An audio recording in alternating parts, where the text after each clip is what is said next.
জাতীয় শিক্ষানীতি এই নিয়ে আলোচনা করব। জাতীয় শিক্ষানীতি হলো ভারতের শিক্ষা ব্যবস্থার একটি পরিকল্পনা, যেটি 20শে জুলাই 2020-তে ভারত সরকার দ্বারা অনুমোদন করা হয়েছিল। এর মূল লক্ষ্যগুলি হলো 15 বছর বয়সী শিক্ষার্থীদের জন্য একটি নতুন কাঠামো 5+3+3+4 চালু করা। এর মধ্যে প্রথম 5 বছর হলো প্রাথমিক শিক্ষা, পরবর্তী 3 বছর হলো প্রস্তুতিমূলক, তারপরে 3 বছর হচ্ছে মধ্যবর্তী, আর সর্বশেষ 4 বছর হচ্ছে উচ্চ মাধ্যমিক শিক্ষা।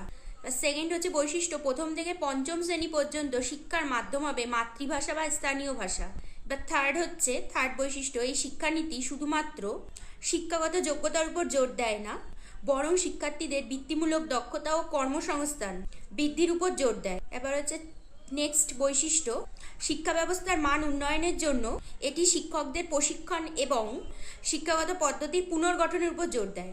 নেক্সট বৈশিষ্ট্য হলো, এই শিক্ষানীতি শিক্ষায় ডিজিটাল প্রযুক্তি ব্যবহারকে অপরিহার্য অংশ হিসাবে সুপারিশ করে। আর এই শিক্ষানীতির এছাড়াও অন্যান্য দিকগুলি হলো উচ্চশিক্ষার ক্ষেত্রে প্রবেশিকা পরীক্ষা এবং অন্যান্য নিয়মগুলোকে সহজ করে তোলা, শিক্ষার্থীর মানসিক ও শারীরিক বিকাশের উপর জোর দেওয়া। ভিডিওটা যদি তোমাদের ভালো লেগে থাকে অবশ্যই লাইক, শেয়ার, সাবস্ক্রাইব করতে ভুলো না।